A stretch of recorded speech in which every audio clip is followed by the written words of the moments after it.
The emergency session convened 3 cycles ahead of schedule, which, well, that never happened.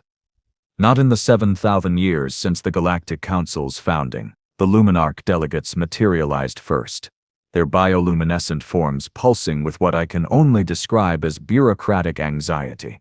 Then came the Thornback delegation. Massive, 4-armed creatures who usually spent council sessions napping, now wide awake and agitated. The crystalline Vexori arrived in pieces, literally, their shattered forms hovering in a constellation of worry. I'm Kresh'thar, by the way, junior observer for the Takari consensus. My job? Taking notes while important beings made important decisions. Exciting stuff, really. Except today. Today was different. They rejected it, High Chancellor Valmora announced, her 3-toned voice cracking on the last syllable. She was a Luminarch, normally the picture of diplomatic composure. Now, she looked like she'd seen a black hole up close. The humans rejected our offer. All of it. The council hall erupted. And I mean erupted. The Thornbacks were roaring.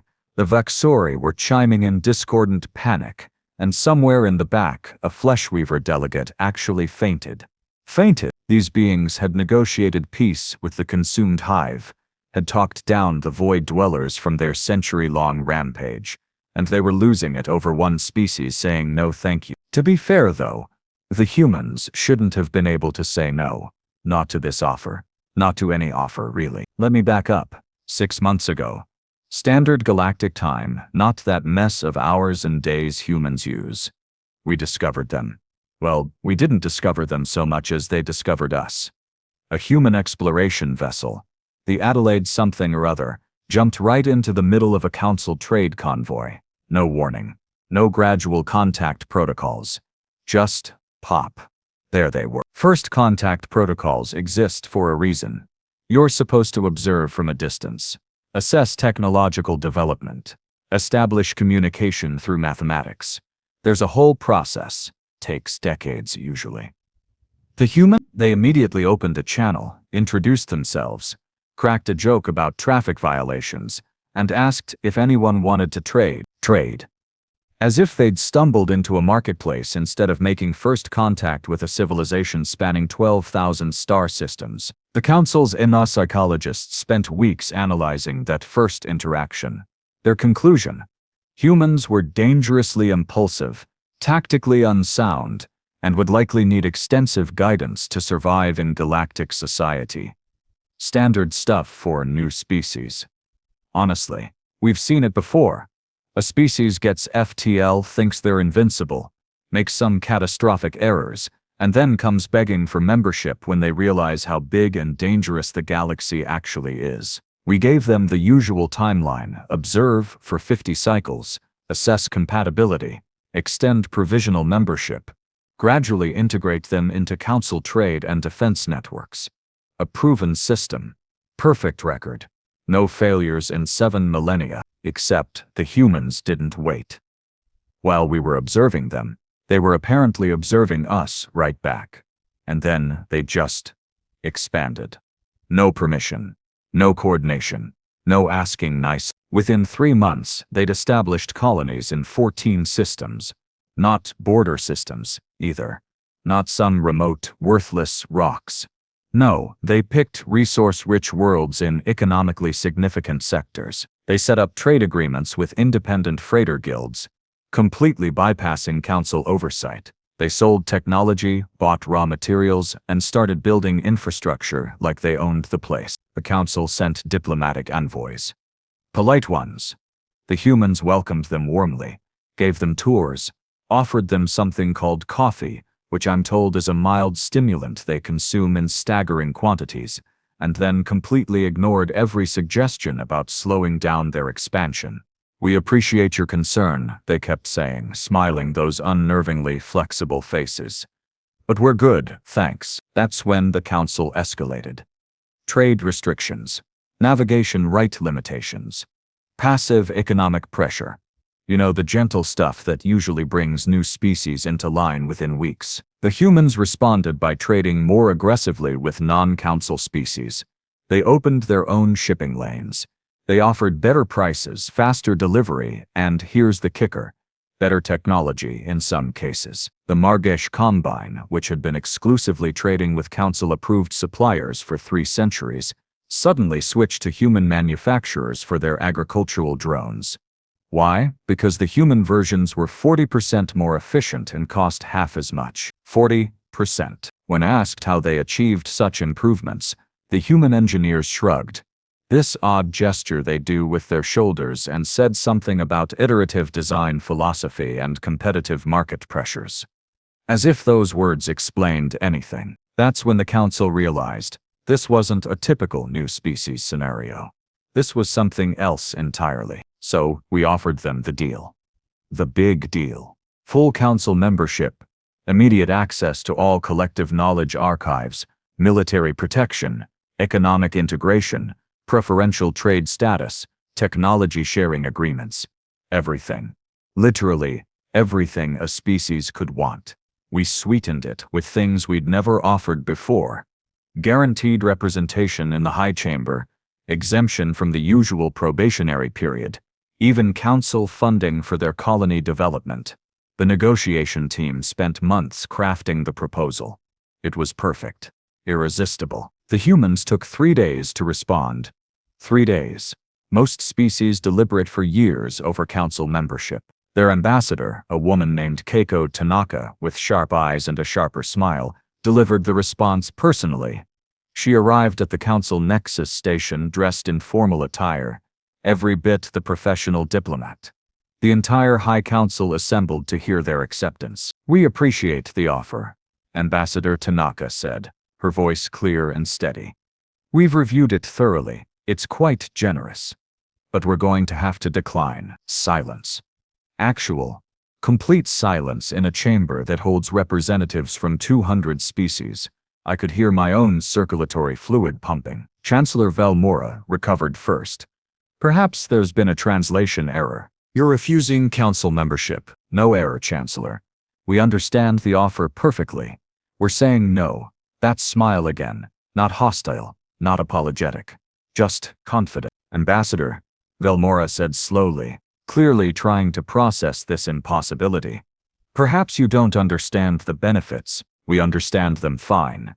Military protection from a defense fleet that's been stagnant for 3 centuries. Economic integration into markets we're already competing in successfully. Technology sharing that, frankly, seems to flow mostly one direction based on our analysis of historical data. And in exchange, we'd need to limit our expansion, submit to council oversight, and restructure our independent trade agreements." She wasn't done. Oh no, she was just warming up. Plus, there's the whole centralized decision-making structure. The 12-cycle deliberation periods before any significant action can be taken. The compromise-heavy approach to conflict resolution that seems to prioritize stability over, well, actually resolving conflicts. And this is just a personal observation, the rather concerning tendency to maintain status quo even when better solutions exist. My note-taking stylus literally fell from my manipulator. This human had just stood in the High Council chamber and criticized the entire governmental structure of galactic civilization. To their faces, "These observations," Velmora said, her luminescence flickering with what might have been anger, "suggest a fundamental misunderstanding of how galactic society functions. The stability we've maintained is impressive," Tanaka interrupted. Genuinely impressive. 7,000 years without major conflict. That's remarkable. But we've noticed something interesting in your historical records. Which, by the way, thank you for making those publicly available. Very transparent." She pulled up a holographic display. "Your expansion rate, flat for the last 2,000 years. Total utilized systems, 12,412. Habitable systems within your borders that remain uncolonized, 3,806. That's nearly a quarter of your potential resources just sitting there. Sustainable development requires," another council member began. "We know what sustainable development requires," Tanaka said. "We've made plenty of mistakes with it ourselves. But here's the thing, while you've been maintaining stability and avoiding risks, you've also stopped growing, stopped advancing. You're perfectly stable, perfectly safe, and perfectly stagnant. The Thornback delegate, Ambassador Caraxes, slammed two of his massive fists on his station platform. You call our civilization stagnant? We have maintained peace across 200 species for millennia. What have humans maintained? You've had FTL for less than a cycle. Tanaka nodded, completely unfazed by the display of aggression. You're right. We're babies compared to you, barely out of our home system. But in the 6 months since we achieved FTL, we've colonized 14 systems, established independent trade with 47 different species and organizations, and developed 17 new ship designs, optimized for different mission profiles. In 6 months, how many new colony systems has the Council established in the last century? Nobody answered. I already knew why. The answer was 4. 4 systems in 100 years. Our point isn't that we're better, Tanaka continued. Our point is that we're different. We take risks. We move fast. We fail sometimes. Catastrophically sometimes. And then we adapt and move faster. That's not compatible with Council membership as currently structured. We'd slow you down, you'd slow us down, and everybody would be frustrated. So you refuse civilization itself? Velamora's voice had an edge now. You choose to terminate alone rather than join the collective? We're not choosing to be alone, Chancellor. We're choosing to remain independent. There's a difference. We'll still trade with Council species. We'll still maintain diplomatic relations. We'll still participate in joint scientific endeavors and cultural exchanges. We just won't submit to central authority or limit our expansion to suit someone else's timeline. That's when things got complicated. The Council tried everything after that initial refusal. Everything. Economic sanctions came first. Predictable, really. The Luminarch delegation pushed for complete trade embargoes with any species dealing with humans. Passed by a comfortable margin, 173 to 27. The Council felt confident, cut off their trade, force them to reconsider, bring them back to the negotiating table as reasonable participants. It lasted 11 days. 11 days. Turns out, when you tell independent traders they can't do business with someone, and that someone is offering better prices and better technology, well, they find creative interpretations of can't. The Margesh Combine declared their human contracts had been finalized before the embargo, and therefore weren't subject to it. The Silicate Collective announced they were trading with human proxies, not humans directly. Technically legal if ethically questionable. The Void Freighter Guilds, bless their opportunistic hearts, just ignored the embargo entirely and dared the Council to do something about it. The Council couldn't enforce it.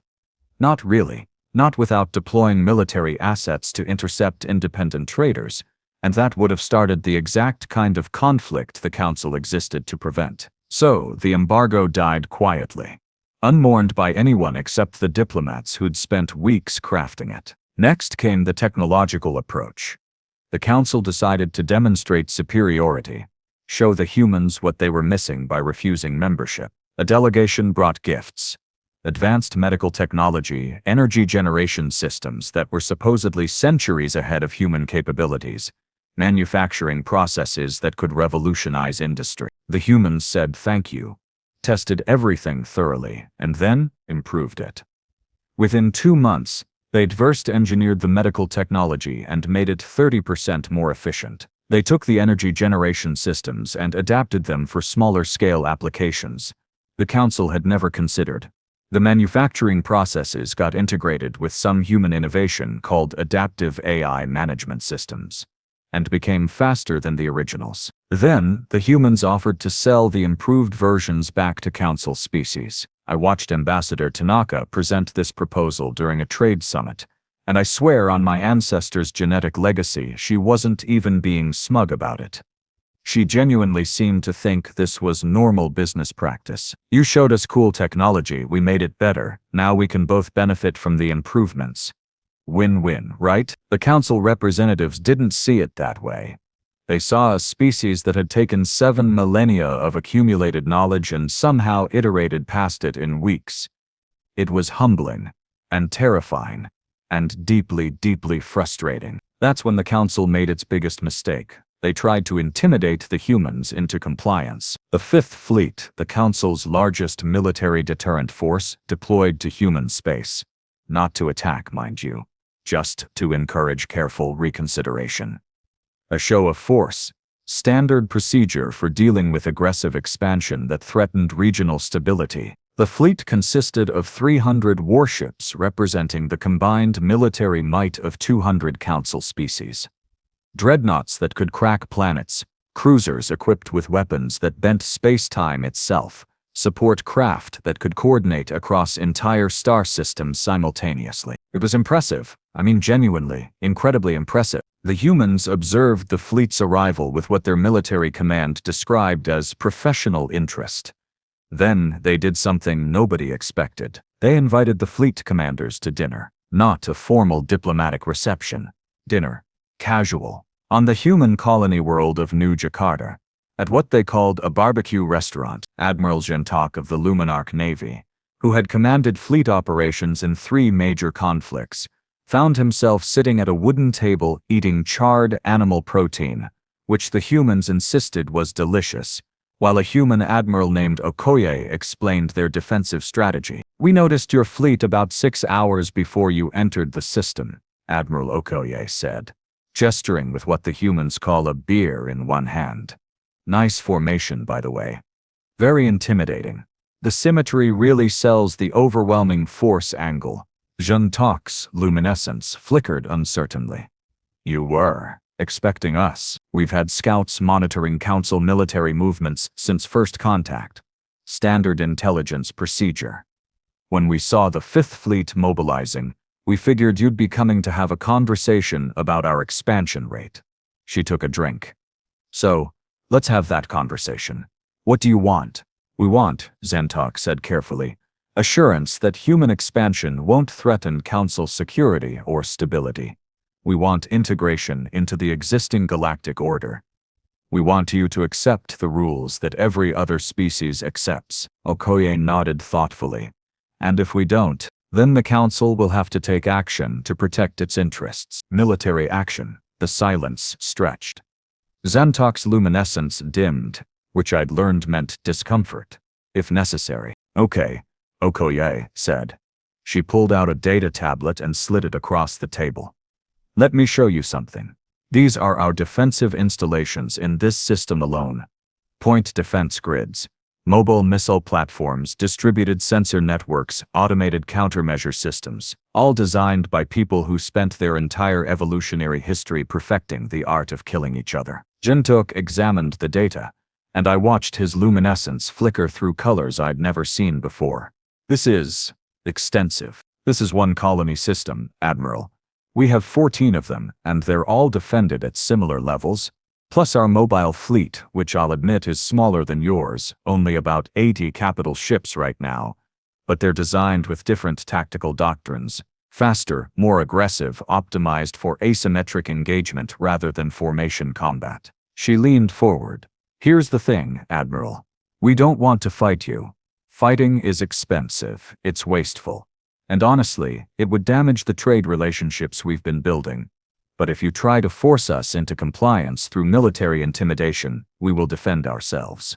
And it will cost you far more than you're expecting." "You think you can defeat the Fifth Fleet?"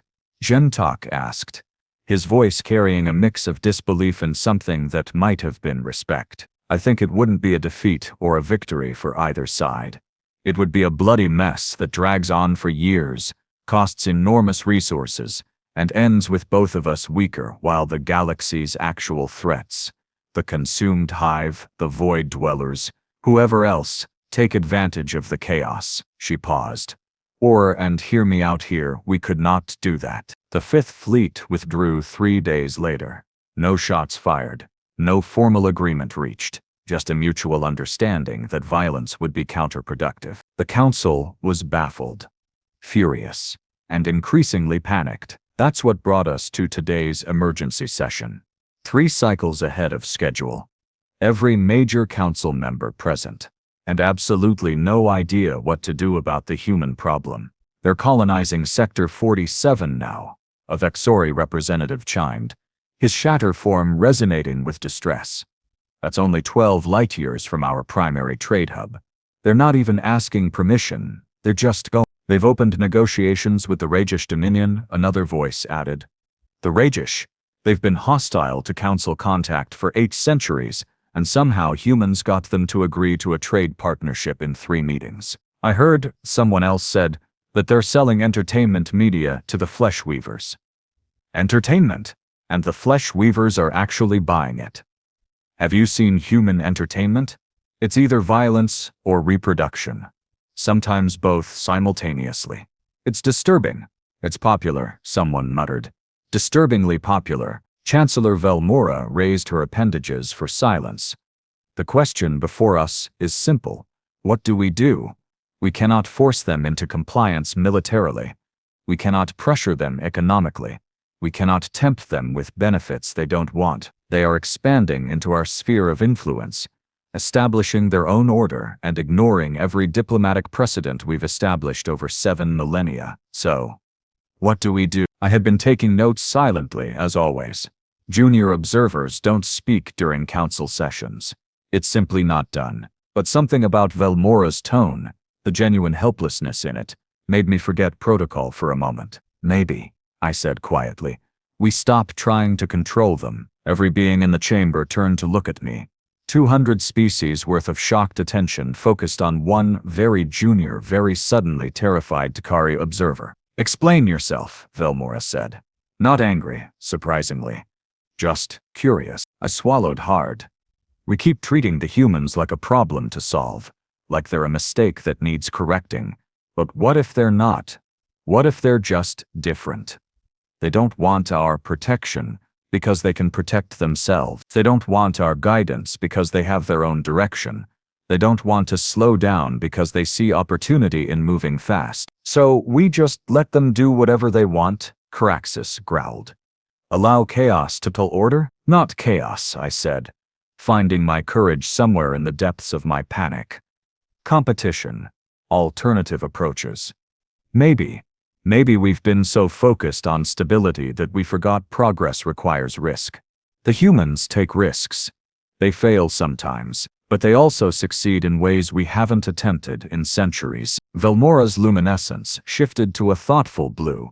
You're suggesting we adapt to them rather than forcing them to adapt to us. I'm suggesting, I said carefully, that maybe 7,000 years of doing things one way doesn't mean it's the only way, or even the best way anymore. The chamber fell silent again.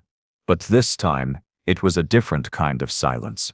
Thoughtful instead of shocked. 3 weeks later, the council passed the Independence Accords. Not a treaty, not a membership agreement, just an acknowledgement. Humans would be recognized as a sovereign civilization with full rights to expansion, trade, and self-governance. The council wouldn't interfere with human activities, and humans wouldn't interfere with council operations. Separate but cooperative. Different but equal. Ambassador Tanaka's response was characteristically human. Sounds good. Let's get coffee sometime and talk about that joint research initiative we proposed. Me? I got promoted.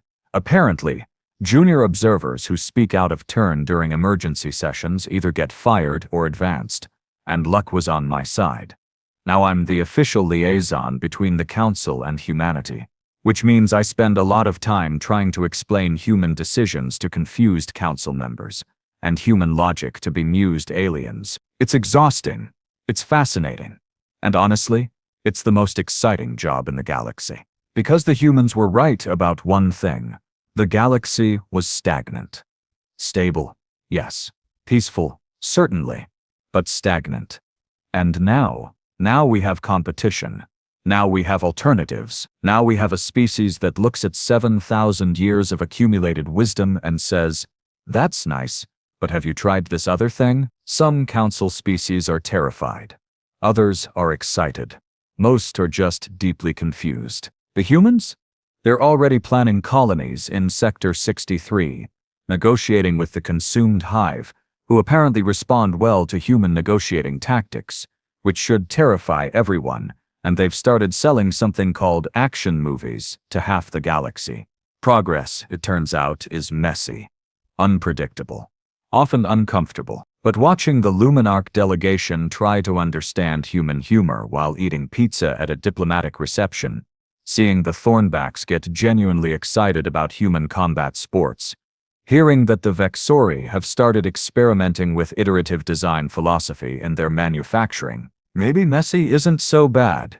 Maybe the galaxy needed someone to refuse all negotiations, ignore all the rules, and just do things differently. Maybe the galaxy needed humans. I still think they're reckless, impulsive, and slightly insane, but I also think they might be exactly what the rest of us needed to remember.